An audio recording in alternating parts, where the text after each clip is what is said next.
Essa polêmica aí que envolve esses decretos das armas é bastante grande. A gente convidou aqui para vir conversar com a gente o ex-ministro de Segurança Pública e também da Defesa, Raul Jungmann, a quem eu agradeço aqui a participação no Visão CNN. Primeiramente, boa tarde. Eu gostaria de saber como o senhor vê essa decisão da ministra Rosa Weber.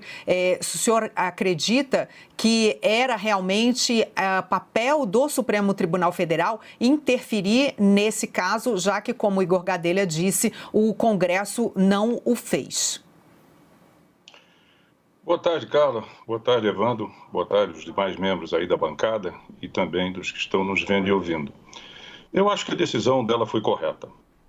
Eu pergunto a você, você acha razoável que garotos de 14 anos de idade possam treinar tiro? Você acha razoável que as pessoas possam ter em casa até 6 armas? Para quê?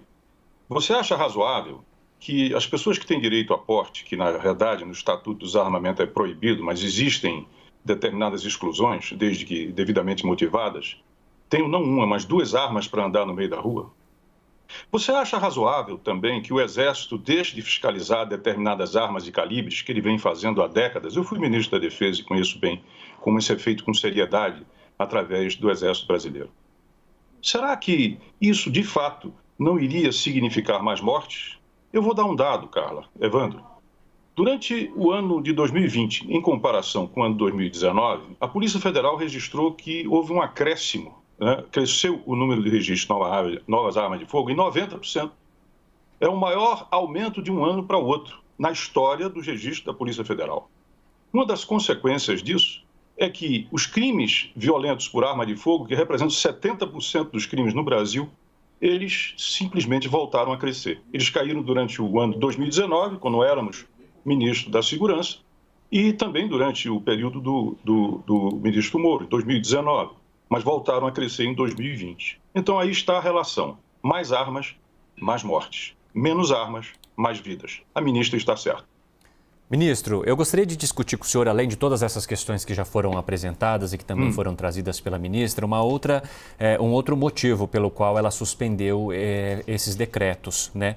Ela diz aqui que há uma correlação entre a facilitação do acesso da população às armas de fogo e o desvio desses produtos para organizações criminosas, milícias, criminosos em geral, por meio de furtos, roubos, comércio clandestino, aumentando ainda mais os índices gerais de delitos patrimoniais, de crimes violentos e de homicídios. Como o senhor vê essa outra argumentação apresentada pela ministra para a suspensão? Isso de fato acontece e é um desafio, inclusive, do ministério que cuida dessa pasta?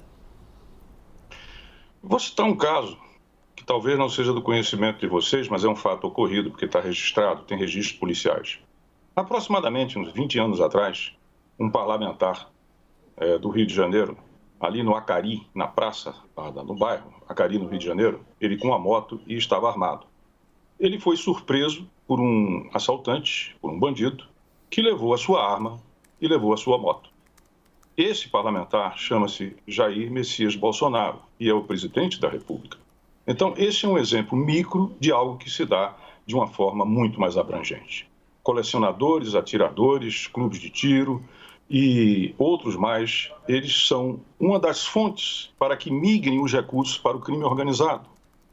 E aqui é preciso prestar atenção, porque o assaltante, ele tem a seu favor o efeito surpresa. E isso significa dizer que quem está armado, ao contrário de ter condições de fazer a sua defesa, está à mercê daquele assaltante. Ou seja, assalto, na vida real, não é filme de bang-bang americano.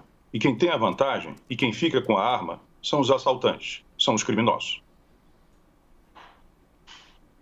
Ministro, eu gostaria até de acrescentar que o presidente Bolsonaro teve treinamento militar, ele sabe usar uma arma e os novos decretos, eles possibilitariam a que qualquer pessoa com a avaliação de um psicólogo não necessariamente credenciado na polícia ou no exército pudesse avalizar a capacidade de um cidadão de poder comprar uma arma. Eu vou chamar agora, nós temos uma fila aqui de analistas querendo fazer perguntas para o senhor. Eu vou começar com o Yuri Pita. Obrigado, Carla. Boa tarde, ministro. Sempre um prazer falar com o senhor. Queria continuar nessa linha do que o senhor falou em relação à disponibilidade, né, ao quanto que se aumenta o acesso de armas inicialmente legais que podem ir parar na mão de criminosos. Esses decretos fazem uma série de flexibilizações para os CACs, né, colecionadores, atiradores e caçadores, mas também para agentes das forças de segurança. Mas eu queria uma análise do senhor, pelo que o senhor está falando, mais para reforçar isso. O quanto esses decretos não refletem uma política de segurança pública e acabam expondo os mesmos agentes de segurança, agentes que trabalham nas forças de segurança pública, acabam ficando mais expostos a pessoas, né, criminosos com maior poder de fogo, com um arsenal à disposição mais forte do que já tinham hoje. Yuri, certa feita, eu ainda era deputado federal e havia uma discussão no plenário sobre uma categoria que estava querendo ter acesso às armas. Não me recordo qual a categoria. Eu então perguntei da tribuna ao Moroni Togan, que era deputado federal, até recentemente vice-prefeito de Fortaleza e delegado da Polícia Federal, eu perguntei a ele: Moroni, me responde uma coisa. Se você numa barreira para um motorista qualquer ou durante uma fiscalização, vocês topam com alguém armado, o risco é maior ou é menor para o policial? E ele foi forçado a concordar que o risco era maior. Então, a primeira vítima desse armamentismo que está sendo desenfreadamente proposto é exatamente a família policial. É ela que vai chorar as primeiras vítimas disso tudo. Mas tem outra coisa, Yuri, que é preciso chamar a atenção, muita atenção, e que foi inclusive objeto de uma carta aberta que eu dirigi ao Supremo Tribunal Federal, que é o seguinte: o senhor presidente da República tirou o assunto da segurança pública, onde sempre foi debatido isso, e trouxe para o terreno político e ideológico, ao dizer que é preciso armar a população para defender a sua liberdade e contra a tirania. Ora, armar a população significa que nós estamos na expectativa de conflitos de brasileiros contra brasileiros. Isso tem um nome terrível, não está no horizonte, mas a gente precisa lembrar que quando isso aconteceu, nós resultamos em uma guerra civil.